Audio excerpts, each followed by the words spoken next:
All right, so get ready to dive deep, really deep, into the Orange Unified School District. OUSD. Yeah, OUSD. Mm-hmm. We're talking thousands of survey responses Thousands. from students and parents and even the staff, Mm-hmm. all about, what's working, what could be better, what they want to see changed. It's really like we're getting a pulse check on the entire district. Yeah. And and here's a pretty amazing fact to kick things off. Okay. Over 8,000 parents and community members responded to this. Wow. So that's a lot of voices that want to be heard. That's a lot of people that really care about their schools. For sure. It's really impressive. Yeah. But before we get into everybody's individual opinions, Right. let's talk about this whole LCIP thing. Yes. Because, I don't know, when I first heard about LCIPs, it just sounded like alphabet soup to me. Right. It can sound like jargon. Yeah. But think of it like a roadmap, right? So LCAP stands for Local Control and Accountability Plan. Oh.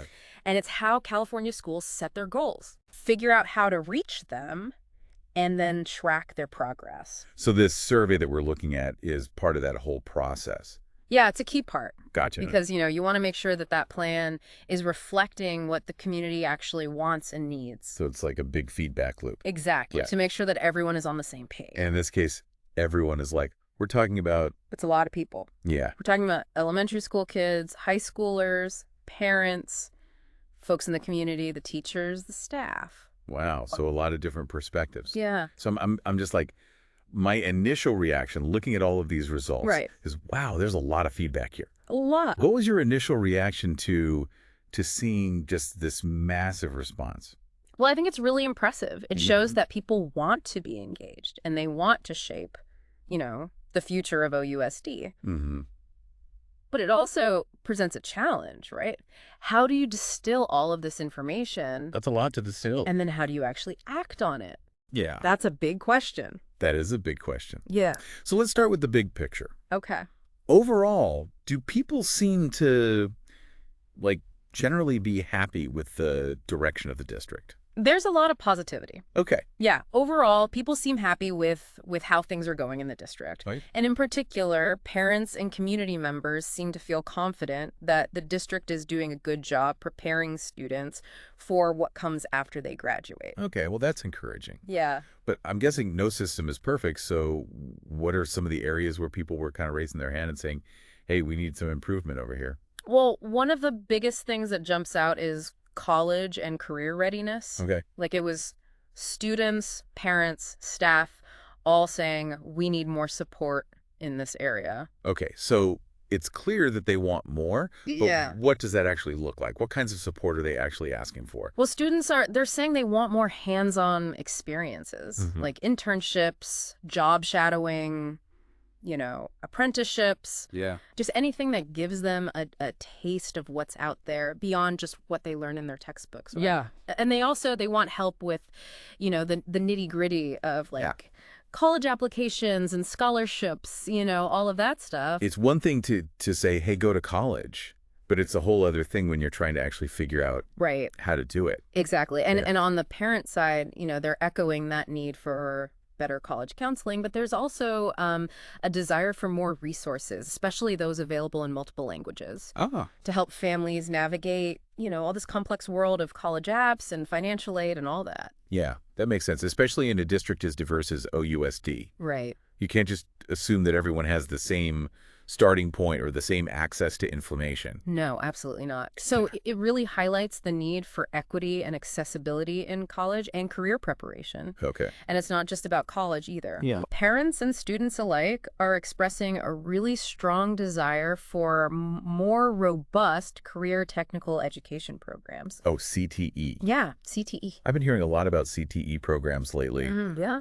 What exactly are they and what role do they play in OUSD? So CTE programs, they provide students with hands-on, career-focused training. Think healthcare, technology, skilled trades, and the list goes on and on. Yeah. And, these programs can be really valuable, especially for students who might not see a four-year college as as their path. Right. So it's really about providing multiple pathways to success. Exactly, because Okay. not everyone's journey is the same. Yeah. And that ties in with another key area for improvement that came up, Yep. which is access to extracurricular activities. Mm-hmm. It's clear that students are interested in sports and clubs and academic support programs, Yeah. all that. Whole The shebang. whole thing, yeah. Yeah. But the survey revealed that this access isn't consistent across all the schools.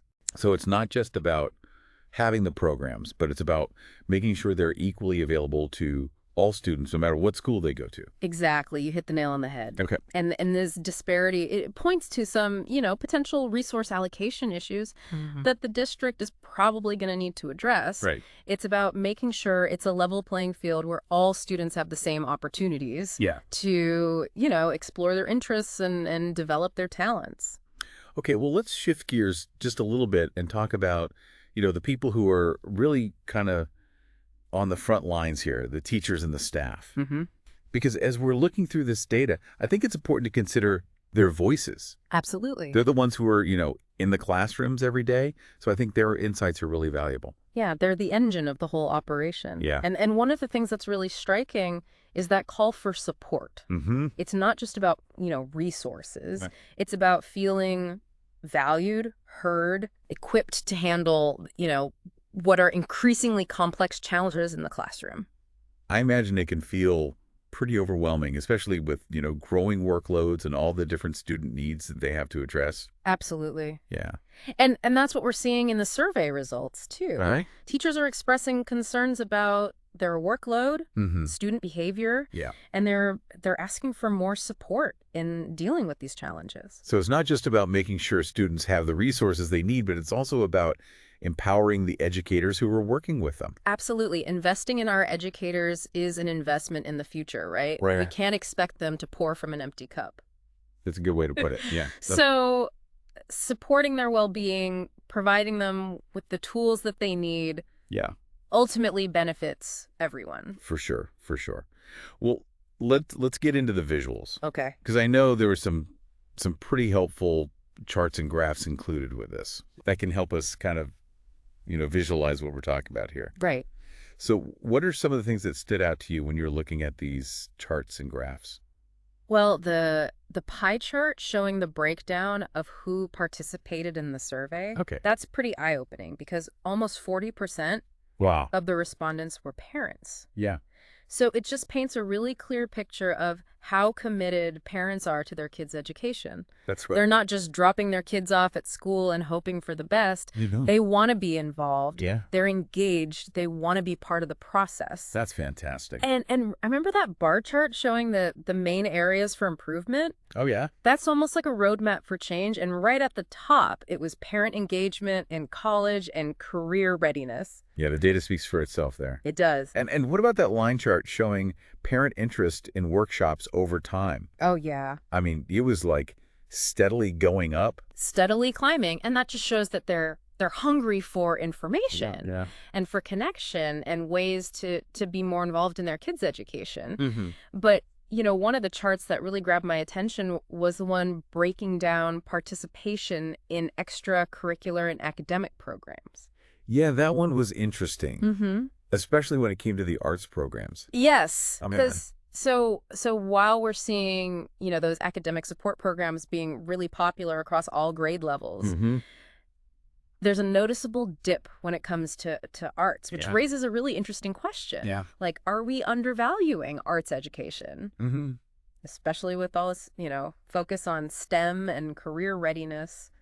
It's definitely something to think about. It is. Yeah, we'll have to circle back to that a little bit later. Yeah, we should. But first, I want to dig a little deeper into what the staff had to say about their work environment. Okay, yeah. Let's take a look at, what they're experiencing and what kind of support they need to really thrive. Sounds good to me. Remember that horizontal bar chart we were talking about? Mm-hmm. The one that showed staff satisfaction across different areas? Yeah, that one was really interesting. That's where it gets really interesting. Yeah, I felt like, I don't know, you could practically feel the weight of those workloads All right. just by looking at those bars. Yeah, and while staff satisfaction with professional development was actually pretty high, Okay. which is great, Yeah.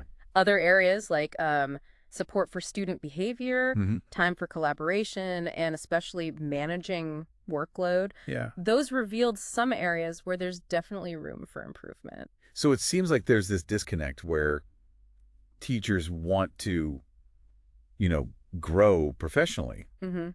which is fantastic, Mm-hmm. but they're also feeling kind of bogged down by like the day-to-day realities Oh, of the job. exactly. So like how do we address those more practical challenges Right. to create a more, sustainable, Yeah. supportive work environment?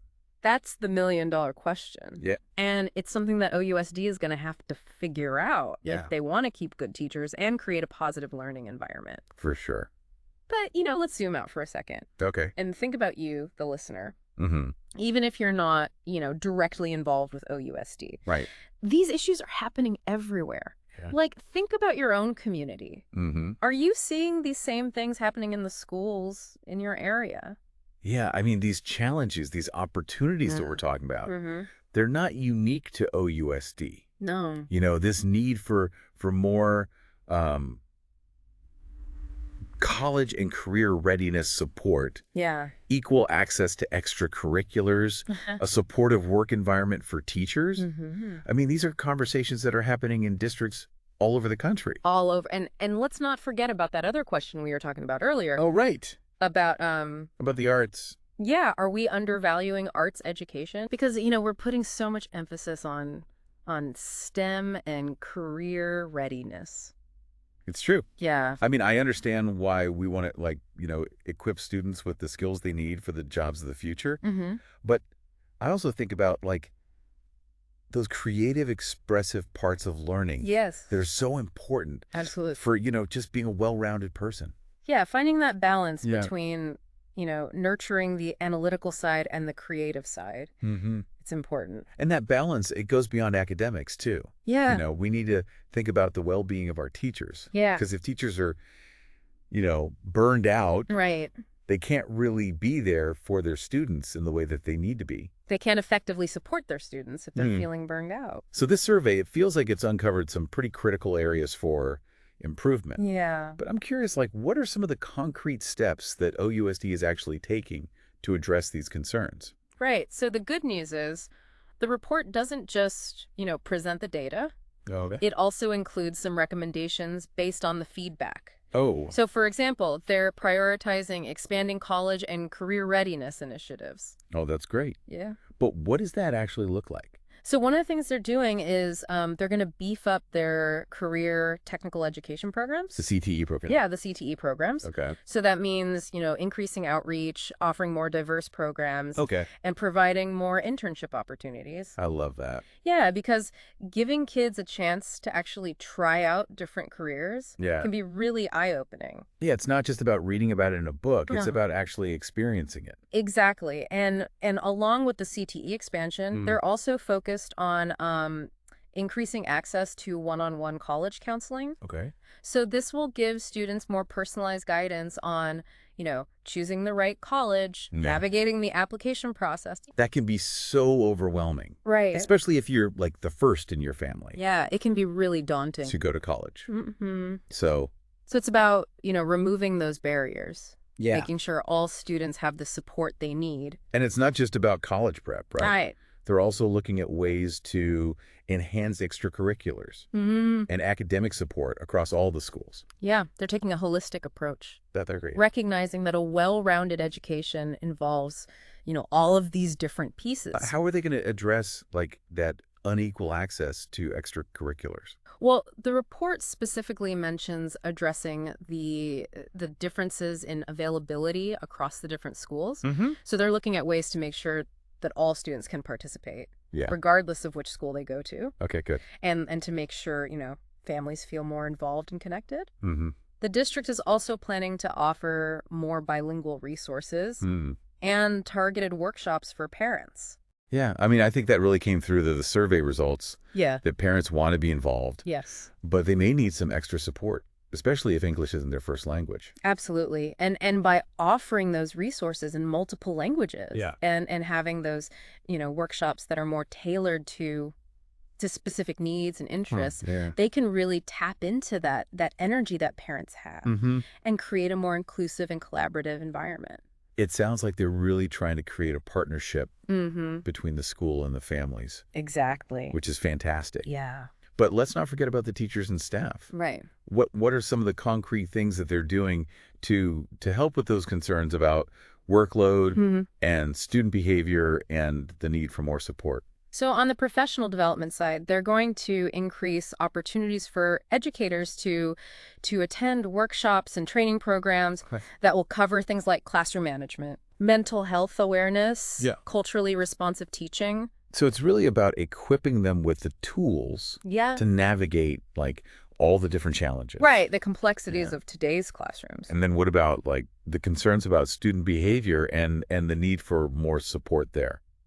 They're planning to provide additional behavioral support services. Okay. So things like counseling, social emotional learning programs, Mhm. and restorative justice practices. Wait, can we go back for a second? What exactly are restorative justice practices? That's a good question.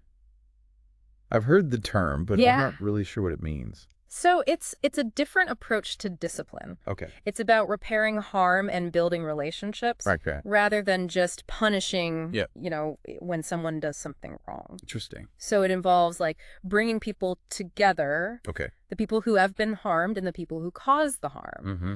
And they have a conversation with a facilitator and they talk about, the impact of their actions Mm-hmm. and try to come up with solutions together. So instead of just like handing out the tensions and suspensions, Right. they're trying to like get to the root of the Yeah. problem and fix it. Yeah, it's a more proactive and compassionate approach. It makes sense. Yeah.